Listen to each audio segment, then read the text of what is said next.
Water তো এগুলো হচ্ছে আসলে ইন্টারন্যাশনাল স্ট্যাটিস্টিক্স গুলো টেক কেয়ার করে। আমাদের মানে জেএমপি আসলে এটার মুখপাত্র, বাংলাদেশ থেকে বিবিএস হচ্ছে এমআইসিএস এর মাধ্যমে ডাটাগুলো জেনারেট করে। মাল্টিপল ইন্টিগ্রেটেড ক্লাস্টার সার্ভে, এগুলোর মধ্যে প্রতি ৩-৪ বছর পর হয়তো আপনি নতুন সেট অফ ইনফরমেশন পাবো, যেগুলো ইন্টারপ্রিট করা হচ্ছে জেএমপির মাধ্যমে। ২৮ সালে আমাদেরকে আবার এটা রিভিউ করতে হবে। আমরা দেখতে পাচ্ছি যে আমরা হচ্ছে প্রত্যেক বছর 1.5% হারে প্রোগ্রেস করতে পারি, কিন্তু আমাদের যে লেফট ওভার অংশ আছে এটা অলমোস্ট 60%। আমি যদি ওয়াটারের কথা বলি, সেফলি ম্যানেজড ওয়াটার হচ্ছে 40% বা 39, স্যানিটেশনটা আরেকটু কম। তো আমরা যদি অ্যাচিভ করতে চাই, আমাদেরকে মানে হাঁটা থেকে দৌড়ালেই হবে না, আমাদেরকে উঠতে হবে, এবং সেটা হচ্ছে 10% পার ইয়ার। এটার সেই ক্ষমতা আছে। আপনারা হয়তো ওপেন সেশনে এটা জিজ্ঞেস করতে পারেন। তৈরি করতে গেলে এখন এই যে এগুলো হচ্ছে আমাদেরকে নো দায়সে নিজেদেরকে জানতে হবে আমরা কোথায় আছি, তাই তো? সেটা যদি করতে পারি, এবং এটা শুধুমাত্র গভর্নমেন্ট হয়তো পারবে না। যেমন মিলেনিয়াম ডেভেলপমেন্ট গোলে আমরা কিছুটা সাকসেসফুল, আপনারা জানেন ওয়াটারে আমরা অ্যাচিভ করেছি, স্যানিটেশন স্লাইটলি আমরা মিস করেছি। হয়তো আবার রিডিফাইন করা হবে 2030 সালে, but hope for the best. আমাদের সামনে একটা টার্গেট থাকতেই হবে। আমাদের মূল চ্যালেঞ্জ হচ্ছে অলমোস্ট দেশের 10-15% এরিয়া, যেটা বললো না যে আমরা low hanging fruit already we have consumed, আমাদের একটা হাই হ্যাঙ্গিং ফ্রুট আছে যেটা 10-15%। সবাই মিলে যদি চেষ্টা করে, আমার ধারণা আমরা এটা অ্যাচিভ করতে পারবো, হয়তো 2030 সালে না। ধন্যবাদ সবাইকে। ধন্যবাদ ধন্যবাদ আপনাকে। আমার মনে হয় যে আপনি লাস্টে একটা কথা বলছিলেন যে আমাদেরকে হাঁটলে হবে না, দৌড়াতে হবে। আমার অভিজ্ঞতা বলে যে এক জায়গায় দাঁড়িয়ে থাকতে হলেও দৌড়াতে হচ্ছে। পৃথিবীটা এখন এরকমই হয়ে যাচ্ছে। You have to run in order to be in the same place. তার মানে কি? তার মানে আমাদেরকে আরো জোরে দৌড়াতে হবে আর কি, খালি দৌড়াতে হবে না। এবং আগামী 4 বছর মাত্র আমাদের সময় আছে, এবং এগুলো আমাদেরকে অর্জন করতে হলে আমাদেরকে এক্সিলারেট করতে হবে, যেটা আমাদের সব প্রেজেন্টেশনে আসছে যে এক্সিলারেশন দরকার হবে আমাদের সামনের দিকে এগিয়ে যেতে গেলে। তো সেইটা আশা করি আমরা সবাই মিলে করব। এখন আমাদের মোটামুটিভাবে আমাদের প্যানেল ডিসকাশন শেষ হলো। আমাদের কিছুটা সময় আমি দিতে চাচ্ছি আমাদের মাননীয় অতিথিবৃন্দ যারা আছেন, আশা করি থাকবেন, কারণ আমাদের অডিয়েন্স যেহেতু এখানে এতক্ষণ ধরে শুনলেন, তাদেরও হয়তো কিছু বলার থাকতে পারে। বাট আমরা সেই সময়টা একটু কমিয়ে নিয়ে আসি। আমি 15 মিনিট সময় রাখবো। যিনি প্রশ্ন করতে চান খুবই একবারে পয়েন্টেডলি করবেন, কিছু জানার থাকলে বা কোনো কমেন্ট থাকলে, বাট উইদিন 1.5 মিনিটস আমি ওপেন করছি ফ্লোর। কে বলতে চাচ্ছেন? জি প্লিজ। কেউ কি মাইক নিয়ে যাবেন ওনাদের কাছে কাইন্ডলি? হ্যালো, এই যে এইখানে ওই যে পিছনে ওই যে উনি প্রথমে হাত তুলেছে, আপনি বসেন একটুখানি, উনি বলুন তারপর আপনি খুবই সংক্ষেপে। হ্যালো স্যার, ধন্যবাদ স্যার। স্যার আমি মাহবুব আলম, উপপরিচালক হিসেবে আছি বাংলাদেশ পরিসংখ্যান গ্রুপ। স্যার যে আমি একটু স্যারের প্রেজেন্টেশনটা অনেক সুন্দর হয়েছেন যিনি দিয়েছেন, আমি স্যারকে একটু বলবো। স্যার ওই যে MICS 2025-এর রিপোর্ট গত 2 সপ্তাহ আগে লঞ্চ হয়েছে, আর সেখানে স্যার ওই যে জিএমপি ডেফিনেশন অনুযায়ী সেফলি ম্যানেজ ড্রিঙ্কিং সেটার রেট হচ্ছে 52.8। স্যার যদি ওটা লেটেস্ট ডেটাটা ইউজ করতেন স্যার, তাহলে হয়তো বা একটু সবার জন্য স্যার বোধগম্য হতো। সেখানে সেফলি ম্যানেজ বলতে বলা হয়েছে স্যার, যেখানে টেস্ট করবে স্যার অলরেডি বলেছেন, যেটা হচ্ছে ইকোলা এবং আর্সেনিক টেস্ট করবে, সেটা একমাত্র মিক্সের মাধ্যমেই বাংলাদেশে হয়ে থাকে স্যার। সেটা বিবিএস করেছে, যেটা 19 সালে ছিল 47.9, আর যেটা বর্তমানে 25 সালে হয়েছে 52.1। ধন্যবাদ স্যার, একটু ধন্যবাদ এই ক্লারিফিকেশনের জন্য। মিক্স সার্ভেটা সর্বসম্প্রতি বের হয়েছে, অনেক ভালো ভালো আপ টু ডেট ডাটা আছে। এখানে একটা প্রশ্ন আসছিল যে আমরা বেশ কিছু পুরানো ডাটা ব্যবহার করছি, সো এটা ইজ ভেরি ইম্পর্টেন্ট। এখানে এই যে প্লিজ পরিচয় দেন। ধন্যবাদ স্যার, আমি মোহাম্মদ মামুনুর রশিদ, আমি জাতিসংঘ বিশ্ব খাদ্য কর্মসূচিতে কাজ করছি। আমি স্যার দুটো কমেন্ট করব।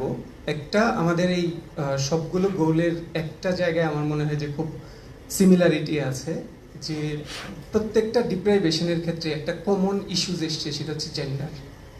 আমার যে মাতৃমৃত্যু হচ্ছে, শিশু মৃত্যু হচ্ছে এবং ওয়াটারে অ্যাক্সেসের ক্ষেত্রে যে চ্যালেঞ্জগুলো, এর মধ্যে জেন্ডার একটা অনেক বড় কম্পোনেন্ট হিসেবে কাজ করছে। সেই ক্ষেত্রে মহিলা ও শিশু বিষয়ক মন্ত্রণালয় কিন্তু একটা গুরুত্বপূর্ণ মন্ত্রণালয়, যারা একটা কোঅর্ডিনেটেড ওয়েতে এই জেন্ডারের পার্সপেক্টিভটা নিয়ে কাজ করতে পারে। এবং আমরা মনে করি যে এটা কাজ করার এখন সুযোগ। আমরা যদি বিজনেস আনইউজুয়ালের কথা বলি, সেই আনইউজুয়ালনেসের জায়গাটা হচ্ছে মহিলা ও শিশু বিষয়ক মন্ত্রণালয়কে আরও এম্পাওয়ার করা, তাদেরকে আরও স্কোপ দেয়া, তাদেরকে আরও বাজেট দেয়া এবং রিসোর্স দেয়া, যেন জেন্ডারের কারণে যে ডিপ্রাইভেশনগুলো, যে কারণে আমাদের এসডিজির এই গোলগুলো আমরা অ্যাচিভ করতে পারছি না, সে জায়গায় একটা গুরুত্বপূর্ণ কাজ হতে পারে। দ্বিতীয় আর একটা জায়গা স্যার, আমি অপরচুনিটির কথা বলবো, যে আমরা কিন্তু অনেক অপরচুনিটি আমাদের আছে, কিন্তু অনেক অপরচুনিটি আমরা লুজও করব। যেমন আমাদের ডেমোগ্রাফিক ডিভিডেন্ডের কথা যদি আমরা বলি, আগামী 1 দশকে হয়তো সেই ডেমোগ্রাফিক ডিভিডেন্ড আমরা শেষ করব। তো এই সময়ের মধ্যে আমাদের ওই পার্টটাকে মাথায় রেখে আমরা আসলে কি করতে পারি, সেই জায়গাটায় যেটা আমার মনে হচ্ছে যে একটা অপরচুনিটি বাংলাদেশের জন্য, যে কারেন্ট গভর্নমেন্ট ফ্যামিলি কার্ডের মতো একটা বিশাল আমি বলবো যে উদ্যোগ হাতে নিয়েছে, যে প্রায় 40 মিলিয়ন ফ্যামিলিকে রিচ করার। সোশ্যাল প্রোটেকশন প্রোগ্রামগুলোকে স্রেফ ক্যাশ বা food transfer point of view থেকে না দেখে, এখানে ক্যাশ বা food plus point of view, যেখানে জেন্ডার, ইকোনমিক এম্পাওয়ারমেন্ট এবং লাইভলিহুড অপশনসগুলোকে যদি ইন্টিগ্রেট করে চিন্তা করা যায়, সেই ক্ষেত্রে আমার মনে হয় যে আমাদের যে চ্যালেঞ্জগুলো আমরা জেন্ডারের ক্ষেত্রে দেখি, এটা অ্যাড্রেস করার ক্ষেত্রে একটা গুরুত্বপূর্ণ ভূমিকা পালন করবে। ধন্যবাদ স্যার। ধন্যবাদ আপনার পরামর্শের জন্য। ইম্পর্টেন্ট। পিছনে একজন হাত তুলেছেন, কাইন্ডলি। ও আচ্ছা, এখানে দেন, তারপর আমি পিছনে যাচ্ছি। জি প্লিজ পরিচয় দিবেন। ধন্যবাদ স্যার। আমার নাম SM আহসান রাজি। আমি স্যার অতিরিক্ত সচিব, স্বাস্থ্য শিক্ষা ও পরিবার কল্যাণ বিভাগ। স্যার আমি সরাসরি আমার একটা অবজারভেশন স্যার আমি যেতে যাচ্ছি, সেটা হচ্ছে স্যার যে প্রেজেন্টেশনটা করা হয়েছিল স্যার ওয়াটার অ্যান্ড স্যানিটেশন নিয়ে, সেখানে টার্গেট 6.3-তে ওয়াটার কোয়ালিটির ক্ষেত্রে যে ইন্টারভেনশন কথা বলা হয়েছে, সেখানে একটা আছে sir strict enforcement of environmental conservation rule 2023, targeting textile and tannery effluent, and another one, zero liquid discharge technology promoted for high polluting industries. আমার মনে হয় এই মিনিস্ট্রি ডেফিনেটলি একটা কাজ করতেছে। এই দুটো বিষয় কিন্তু স্যার আবার পরিবেশ ও বন মন্ত্রণালয় এবং পরিবেশ অধিদপ্তরের সাথে সম্পর্কিত। আমার একটা সাজেশন থাকবে, যদি আমরা সম্মিলিতভাবে ওই মন্ত্রণালয় বা যে স্টেক হোল্ডার আছে, ডিপার্টমেন্ট অফ এনভায়রনমেন্ট, তাদের সাথে যদি মিলেমিশে কাজ করা যায়, তাহলে মনে হয় এই টার্গেটটা আমরা অতি সহজে অর্জন করতে পারবো। ধন্যবাদ স্যার। ধন্যবাদ আপনার ইম্পর্টেন্ট সাজেশনের জন্য। Thank you very much. পেছনে একজন বলছিলেন, একেবারে পেছনে। জি পিছনে, জি আমি আসছি সামনে। জি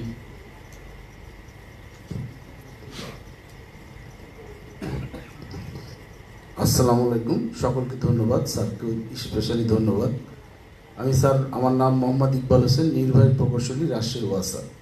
আজকে আমরা যে সেফ ওয়াটারের কথা নিয়ে আলোচনা করছি, আমি বিশেষ করে অনুরোধ জানাবো, আমরা বিভিন্ন দেশে বাইরে আমরা দেখেছি, আপনারাও দেখেছেন, আমাদের সোর্সগুলোকে খুবই দ্রুত সংরক্ষণ করা উচিত।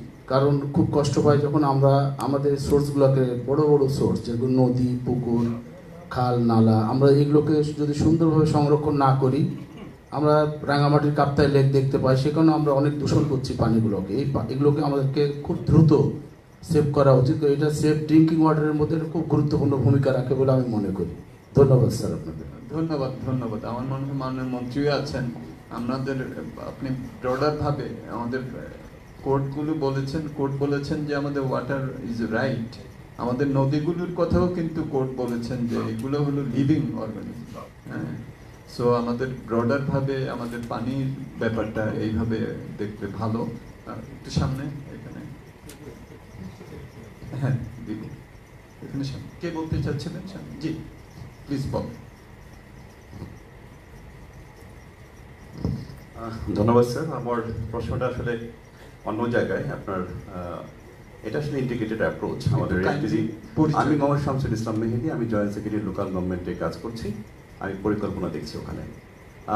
এই সেশনের আমরা অনেক কিছু হয়তো বলছি, এর আগেও আমরা দেখেছি এই সমস্ত সেশন হয়েছে, এবং আমাদের যে টার্গেট রিচ করতে হবে 2030-তে, সেটা আমরা সবাই জানি। একটা ইন্টিগ্রেটেড অ্যাপ্রোচ। আমাদের কনফ্লিক্টটা যে জায়গাটায় সবচেয়ে বেশি আমার দৃষ্টিতে মনে হয়, আমরা যখন আমি পরিবেশের এক স্যারের সাথে ওনার সাথে একমত হয়ে বলতে চাই, আমরা যে SDG 17 যে গোলটা রয়েছে, এটা যখন আমরা ইমপ্লিমেন্ট করতে যাই, কনফ্লিক্ট অফ পলিসি, আমরা যে পলিসিগুলো যার যার পলিসি রয়েছে, কিন্তু দেখা গেছে যে আমরা একে অপরের পলিসিটাকে যখন ইমপ্লিমেন্ট করতে যাই, এইখানে আমরা একসাথে কাজ করতে পারি না। আমাদের প্ল্যানিংয়ের এই দুর্বল মানে আপনার উইকনেসটা কিন্তু আমাদের সবাইকে মনে রাখতে হবে। আমার মনে হয় সেই কোঅর্ডিনেশনের জায়গাটা যদি আমরা এনহ্যান্স না করি, গভর্নেন্সের জায়গাটায়, আমার মনে হয় সেই দৃষ্টিটুকুও আমাদের সবচেয়ে বেশি জরুরি। আর বাকি তো অনেক গ্যাপ তো রয়েছেই, কিন্তু এই গ্যাপটা যদি আমরা টার্গেট হিসাবে নিয়ে নিই, আমার মনে হয় অনেকখানি আমরা এগিয়ে যাবো। Thank you sir. Thank you, খুবই গুরুত্বপূর্ণ পয়েন্ট আপনি বলেছেন। কোঅর্ডিনেশন এটা খুবই দরকার, আমার কারণ ক্রস কাটিং আমাদের সবগুলো করবে। আর কেউ যদি, জি আপনি, হ্যাঁ প্লিজ একটু পেছনে আমাদেরকে দেন, আমরা শুনি। আমাদের আজকে এত জেন্ডার নিয়ে কথা বললাম, আমাদের অডিয়েন্স থেকে একটু শুনি। স্যার, আমি খুলনা সিটি কর্পোরেশন থেকে এসেছি। আমি মেনলি বলতে যাচ্ছি যে খুলনার যে ভৌগোলিক অবস্থা, এখানে যদি আমরা বেশি করে ডিপ টিউবওয়েল করি, সেটা আমাদের জিওগ্রাফির জন্য খুবই ক্ষতিকর, কারণ পানি লেভেলটা কমে যাচ্ছে। এখন পানি যখন আমরা ইনশিওর করতে যাচ্ছি আমাদের লো ইনকাম কমিউনিটিতে, তখন একটা প্রশ্ন আসছে যে যেহেতু সুপ্রিম কোর্ট বলেছে যে পানি এখন আমাদের হিউম্যান রাইটস, তো ওয়াসা তখন বলে যে লো ইনকাম কমিউনিটির তো জমির মালিকানা নাই, সো এদেরকে পানি লাইন দেওয়া যাবে না, সাপ্লাই লাইনের পানিটা। সেক্ষেত্রে এই এখনকার যেহেতু ওয়াসা যেহেতু করতে পারে, তাদের পরিচালনা পরিষদে কি এটাকে চেঞ্জ করতে পারবে কিনা, যে জমির নিজস্ব মালিকানা না থাকলেও পানি সাপ্লাই দিতে পারবে, এরকম কোনো কিছু দ্বারা তাদের সিস্টেমের ভিতরে আনতে পারে কিনা। ওকে, থ্যাংক ইউ। মাননীয় মন্ত্রী আছেন, উনি হয়তো এটা নিয়ে কিছু বলবেন। আরেকজন কেউ ছিলেন? আমরা রাউন্ড আপ করব আপনাকে দিয়ে, স্যার, আর কেউ না থাকে। আমি মৌটুসী বৈদ, BIGMA কর্মরত আছি সহকারী অধ্যাপক হিসেবে। স্যার, আমার একটা বিষয় নিয়ে আসলে মন্তব্য ছিল। আমরা ICCDRB-দের প্রেজেন্টেশনে দেখলাম যে ওখানে স্পেশাল ডিসপ্যারিটির কথা বলা আছে। বাকি গোলগুলো প্রেজেন্টেশন দেখলাম, ওখানে ডিস্ট্রিক্ট ওয়াইজ, ডিভিশন ওয়াইজ এই কথাগুলো স্যার একটু মিসিং। আমাদের আরবান এরিয়া, রুরাল এরিয়াতে অবশ্যই পার্থক্য আছে, আমাদের ক্লাইমেট ভালনারেবিলিটি বেশি আছে কিছু কিছু রিজিয়নে। তো যখনই আমরা SDG ইন্টারভেনশনগুলো করছি বা আমরা রিসোর্স অ্যালোকেট করছি, তখন যেন আমরা এই স্পেশাল ডিসপ্যারিটিটাও যেন প্রায়োরিটি দেই, এবং ওই অনুযায়ী আসলে এটা আমাদের আসলে one of the top 3 priority হওয়া উচিত। কারণ স্যার, বাংলাদেশের প্রত্যেকটা জায়গা তো একরকম SDG ইন্টারভেনশন ডিজার্ভ করে না। তো এটা আমার একটা মন্তব্য স্যার, সেই বিষয়ে আমরা কিভাবে কাজ করতে পারি। Thank you. স্পেশাল ডাইমেনশন এটা খুবই ইম্পর্টেন্ট। আমাদের কিছু কিছু প্রেজেন্টেশনে আসছে রুরাল, আরবান এবং বিভিন্ন ধরনের আমাদের দেশের ভিতরেই যে বিভিন্ন আমরা বিভাজন দেখি। So thank you very much. এটা নিশ্চয়ই ইম্পর্টেন্ট, এই জন্যই বলা হয় লোকালাইজেশন অফ দ্য SDGs। এই লোকালাইজেশন অফ দ্য SDGs এর মাধ্যমেই কিন্তু আমরা এই ডাইমেনশনটাকে অ্যাড্রেস করতে পারি। So thank you very much. আর কেউ কি আছেন, কেউ কিছু বলতে চান, শেয়ার করতে চান? যদি না থাকেন তাহলে একটা জিনিস আসলে না বললে বোধহয় ঠিক হবে না। 2003 মানন প্রিয়া সাহেব, তখন হচ্ছেন উনি minister local government rural development cooperative. ওনার সময় এই যে স্যানিটেশনের যে আন্দোলন এবং মুভমেন্টটা হয়েছিল, সেখান থেকেই কিন্তু আমাদের এই যে আজকে যে আমরা বলি ODF country, open dedication free country, শুরুটা কিন্তু ওইটা।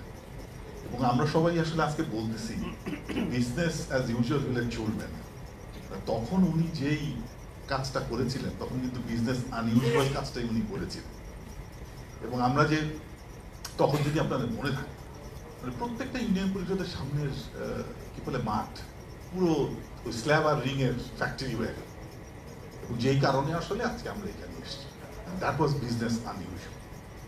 ডেফিনেটলি এই সরকারেরই সেই আগের সরকার ছিলেন। So definitely we believe that they can come up with something which is business unusual, এবং পার্টিকুলারলি ওয়াটার স্যানিটেশন হাইজিনে এরকম একটা যেটাকে আসলে ডিসরাপশন বলে। সো এরকম একটা ডিসরাপটিভ জায়গা থেকে গিয়ে একটা খুব ভালো একটা জায়গা আমরা বসতে পারি। এটা হচ্ছে একটা। ঢাকা ওয়াসা কিন্তু তাদের ম্যান্ডেটের মধ্যে সিটিজেন চার্টারের মধ্যে এলআইসিটা ঢুকিয়েছে। চিটাগাং ওয়াসা অলরেডি 5,000 লিটার ফ্রি দেয়। So there are things that there are in Bangladesh. এইগুলোকে আসলে একটু সবার মধ্যে ছড়িয়ে দেওয়ার কাজগুলো কিন্তু চিটাগাং ওয়াসার ডিএমডি মহোদয় আছেন এইখানে। সো আর ওয়াটারের একটা সমস্ত ওয়াসার একটা ফোরাম আমরা মানে সাপোর্ট করি। সো এই সমস্ত জিনিসগুলোকে আসলে বোধহয় আরো একটু সাপোর্ট দেওয়া দরকার। Thank you. না, আমার মনে হয় বলার কিছু নেই। ভাইয়া যে প্রস্তাবটা করেছেন আমি মনে করি এটা খুবই গুরুত্বপূর্ণ এবং আমি মন্ত্রণালয়গুলোকে একটু অনুরোধ করব, নারী বিষয়ক সংস্কার কমিশনের একজন সদস্য হিসেবে আমরা চেষ্টা করেছি সমতার পথে একটা লক্ষ্যমাত্রা নির্ধারণ করা। যদিও সেখানে অনেকগুলো আকাঙ্ক্ষার কথাও বলা হয়েছে, ইউনিফর্ম ফ্যামিলি ল, সেই আকাঙ্ক্ষার বিবেচনায় নিয়ে যে পরিবর্তনগুলো এখনই করণীয়, আশু করণীয়, সেগুলোর দিকে সকল মন্ত্রণালয় জোর দেবেন বলে আমি আশা করি। তাহলেই হয়তো আমরা 1 থেকে 17 লক্ষ্যমাত্রার কিছুটা হলেও আমরা সম্পূর্ণ অ্যাচিভ করতে পারবো। আমিও মনে করি সম্ভব নয়, যেগুলো অলরেডি আমার সহবক্তারা বলেছেন। তো সেখানে একটু সমন্বয়টা আর একটু জোরদার করা, আগে কি হয়নি সেটার বাদ দিয়ে এখন কি করতে পারি সেখানে একটু যদি আমরা মনোযোগ দিতে পারি, এবং যে সম্ভাবনাগুলো ইতিমধ্যে তৈরি হয়েছে। 2টো বিশেষ আইনের খসড়া আমরা অনেক দিন ধরে হাতে নিয়ে ঘুরছি, কিন্তু খসড়াটা একটা হলো পারিবারিক সহিংসতা প্রতিরোধ আইন এবং আরেকটি হলো যৌন নির্যাতন কর্মক্ষেত্রে এবং শিক্ষা প্রতিষ্ঠানে যৌন হয়রানি প্রতিরোধ আইন। এইগুলো দ্রুততার সাথে আমরা পাবো এবং তাহলে হয়তো আমরা লক্ষ্যমাত্রার কিছুটা কাছাকাছি পৌঁছতে পারবো বলে আমি বিশ্বাস করি। ধন্যবাদ। ধন্যবাদ। আমাদের প্যানেলিস্টদের জন্য একটা আমরা তালি দেই সবাই। তারা তো সুন্দরভাবে তারা বলেছেন। আপনাদের জন্য আমার মনে হয় আপনারা ধন্যবাদ পাওয়ার যোগ্য, যারা প্রশ্ন করেছেন, কমেন্টস করেছেন, সাজেশন দিয়েছেন। আমাদের মাননীয় মন্ত্রী, মেম্বার্স অফ পার্লামেন্ট তারা আছেন এখানে, তারা নিশ্চয়ই এটা বিবেচনায় রাখবেন বলে আমরা আশা করব। এখন আমরা আমাদের বিশেষ অতিথি, প্রধান অতিথি, গেস্ট অফ অনার তাদের বক্তব্য শুনব এবং তারপরে আমরা শেষ করব। ওনাদেরকে আমি টাইম বলতে চাচ্ছি না, ওনারা নিজেরাই এক্সারসাইজ করবেন কতক্ষণ তারা বলতে চান। আমি এখন আমাদের গেস্ট অফ অনার মিস আনা মিন্স মেম্বার অফ পার্লামেন্ট, তাকে অনুরোধ করছি। আমাদের কথা তো শুনলেন, প্রেজেন্টেশন খুবই এক্সিলেন্ট প্রেজেন্টেশন আমাদের 4টা হয়েছে।